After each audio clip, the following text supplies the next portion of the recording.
There is no more basic wood joinery than the butt joint. A butt joint is nothing more than when one piece of wood butts into another, most often at a right angle or square to another board, and is fastened using mechanical fasteners. This type of joint is often used in wall framing on construction sites.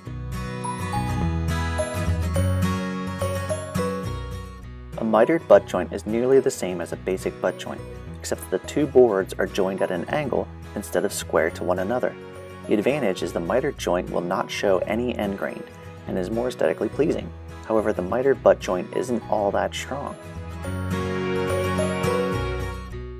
A pocket hole involves cutting a slot and pre-drilling a pilot hole at an angle between two boards before connecting the two with a screw. This pre-drilling needs to be very accurate, so it's typically accomplished by using a jig. Pocket joints work great for cabinet face frames and other similar applications where a lot of strength is not needed. A dado is nothing more than a square groove slot on one board where another board will fit. Similar to tongue and groove joinery, this is a commonly used wood joint for connecting plywood, such as building cabinetry.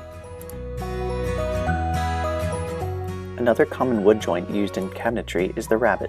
A rabbet is essentially a dado cut along the edge of a board. Rabbets are often used at the back of cabinets and other similar assemblies for attaching the back to the sides of the box, adding a considerable amount of strength to the assembly.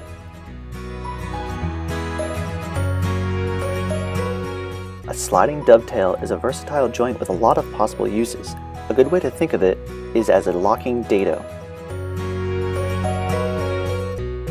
The half-lap joint is where half of each of the two boards being joined is removed, so that the two boards being joined together flush with one another. This type of wood joint can obviously weaken the strength of the two adjoining boards, but also is a stronger joint than butt joints. There are a number of projects where this type of wood joint is quite desirable in spite of its drawbacks. Of all wood joinery methods, the through dovetail may be the most revered.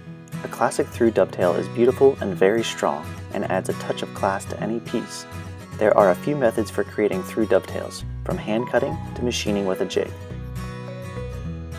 There are situations where a dovetail joint is the connection of choice, but both edges of the dovetail should not be visible. A perfect example is a drawer front, where you don't want to see the end of the through dovetail on the face of the drawer. For this type of joint, the best choice is a half-blind dovetail. Dovetail joints are beautiful and strong, but not always practical. A box joint is a simpler alternative to dovetail joints.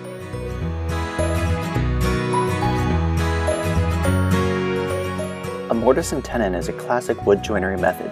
These joints have been used since the early times of woodworking and are still among the strongest and most elegant methods for joining wood. When joining two boards square to one another along a long edge, one can simply butt the joint together and hold it with fasteners. However, the tongue and groove joint is much stronger and provides more adjoining surface areas, which is particularly useful if you are going to glue the joint. Another method for joining boards along the edges, like the tongue and groove joint, is to cut slots and use beechwood wafers known as a biscuit to hold the boards in place. This is a very useful modern woodworking joint, particularly for creating tabletops relying on glue and the swelling of the beechwood biscuit to hold the boards in place.